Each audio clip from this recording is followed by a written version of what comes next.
প্রিয় দর্শক বন্ধুরা, এই মুহূর্তে আরও একবার আপার প্রাইমারিকে কেন্দ্র করে উঠে আসছে চাঞ্চল্যকর বিস্ফোরক তথ্য। অত্যন্ত বড় খবর এই মুহূর্তের জন্য। কম নম্বরেও কিন্তু প্যানেলে সবার চাকরি নয়, অত্যন্ত গুরুত্বপূর্ণ খবর। তাই ভিডিওটিকে অবশ্যই শেষ পর্যন্ত দেখে নেবেন এবং শুনে বোঝার চেষ্টা করবেন। এবং যে সমস্ত বন্ধুরা চ্যানেলটি সাবস্ক্রাইব করেননি, অবশ্যই সাবস্ক্রাইব করে সঙ্গে থাকবেন। বন্ধুরা, আপার প্রাইমারি শিক্ষক নিয়োগ সংক্রান্ত গুরুত্বপূর্ণ মেধা তালিকা অর্থাৎ প্যানেল এবং ওয়েটিং প্যানেল কিন্তু প্রকাশিত হয়ে গিয়েছে ইতিমধ্যেই, এবং এই নিয়ে কিন্তু চারিদিকে শোরগোল পড়ে গিয়েছে। সামাজিক গণমাধ্যমে একাধিক অভিযোগের খবর কিন্তু উঠে আসছে এবং নানা ধরনের সমস্যা রয়েছে এই প্যানেলের মধ্যে, তাও কিন্তু প্রার্থীরা উল্লেখ করছেন। সেক্ষেত্রে একটা বড় সমস্যার জায়গাকে তুলে ধরা হচ্ছে যে কম নম্বরেও কেন প্যানেলে থাকছে, আমরা বেশি নম্বর পেয়ে কেন ওয়েটিং তালিকায় চলে এলাম। এক্ষেত্রে টেট ওয়েটেজ কমে গিয়েছে বা কমিয়ে দেওয়া হয়েছে, কেন এমনটা করা হয়েছে, এ সমস্ত কিন্তু অভিযোগ তোলা হচ্ছে। পাশাপাশি উঠে আসছে বিস্ফোরক তথ্য। বন্ধুরা, এই বিষয়ে মহামান্য কলকাতা হাইকোর্টের ডিভিশন বেঞ্চের তরফ থেকে সম্মানীয় বিচারপতিরা কী পদক্ষেপ গ্রহণ করবেন তা দেখা এখন শুধুমাত্র সময়ের অপেক্ষা। তবে যাদের টেট ওয়েটেজ কমে গিয়েছে তারা অবশ্যই কমিশনে গিয়ে কিন্তু লিখিতভাবে যোগাযোগ করবেন। কিন্তু কম নম্বরেও প্যানেলে নাম চলে এসেছে, অথচ বেশি নম্বর পেয়েও ওয়েটিং তালিকায় রয়েছেন, এরকমও কিন্তু অভিযোগ কিছু না কিছু সামাজিক গণমাধ্যম থেকে বেরিয়ে আসছে।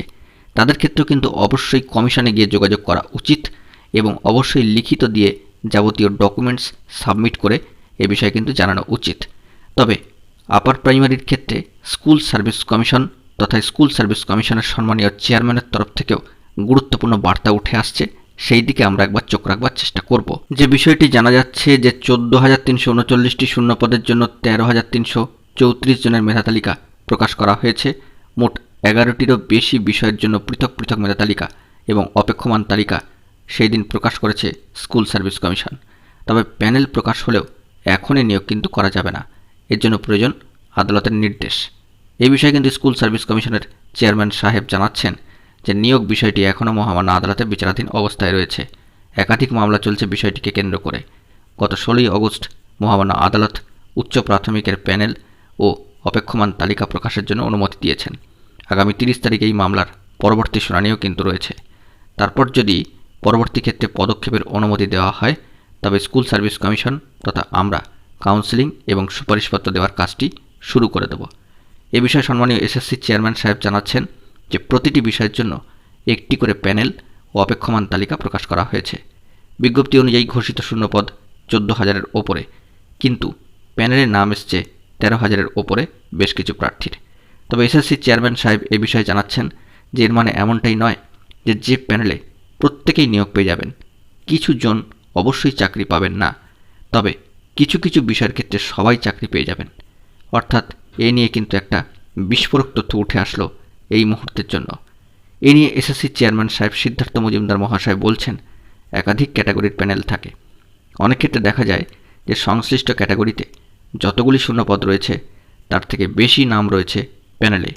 অনেক ক্ষেত্রে আবার এমন ক্যাটাগরির ক্ষেত্রেও দেখা যায় যে যেখানে একটিও নাম নেই প্যানেলে, সেক্ষেত্রে সেই ক্যাটাগরির শূন্যপদগুলি ফাঁকা থেকে যায়। অর্থাৎ ঘোষিত শূন্যপদের থেকে প্যানেলের তালিকা কম হওয়া মানেই যে প্যানেলভুক্ত প্রত্যেকে নিয়োগ পেয়ে যাবেন, এমনটা কিন্তু নয়।